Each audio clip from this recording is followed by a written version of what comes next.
கலிமாவுக்காக, இறைவனுடைய தீனுக்காக, லா இலாஹ இல்லல்லாஹ் முஹம்மது ரசூலுல்லாஹ்வை விட்டுக் கொடுக்காமல் அக்கொடியை தாங்கி பிடித்து தன்னுரையை நீட்ட முதல் ஷஹீது பெண் ஷஹீது.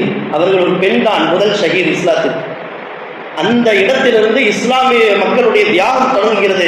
ஈமானிய வாழ்வுக்கு தொடர்ச்சியாக உபைத் ரலியல்லாஹு தஆலா அன்ஹு, பிலால் ரலியல்லாஹு தஆலா அன்ஹு என்று பட்டியலிட்டுக் கொண்டே செல்லலாம். அதுவும் பிலால் ரலியல்லாஹு தஆலா அவர்களுடைய அந்த சிறிய சம்பவத்தை சொல்லிவிட்டால் ஒரு பங்கு பலவிதமான பொறுமைகள் அணிவித்தார்கள் கூட இந்த சிறு பங்கு இருக்கிறதை அதுவே நம்மால் கற்பனை செய்து கூட பார்க்க முடியவில்லை. கண்ணீர் வருகிறது. வெயில் காலத்திலே நம்முடைய வீட்டு மொட்டை மாடியிலே சற்று நேரம் நம்மால் செருப்பில்லாமல் ஒரு 30-20 செகண்ட்கள் கூட நிற்க முடியாது, மணித்தியாலங்கள் கூட நிற்க முடியாது.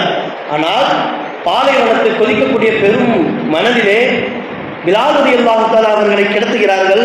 பிலால் ரலியல்லாஹு தஆலா அவர்களை போட்டு அவர்கள் அந்த வேதனையை துடிக்க, லா இலாஹ இல்லல்லாஹ்வை விடு என்பதாக சொல்லி காலால் அவர்களுடைய முகத்திலே அடித்து, பத்தாதற்கு அவர்கள் நகர்ந்து எழுந்திருத்து விடக்கூடாது என்பதற்காக பெரும் பாறாங்கல்லை எடுத்து வைக்கிறார்கள்.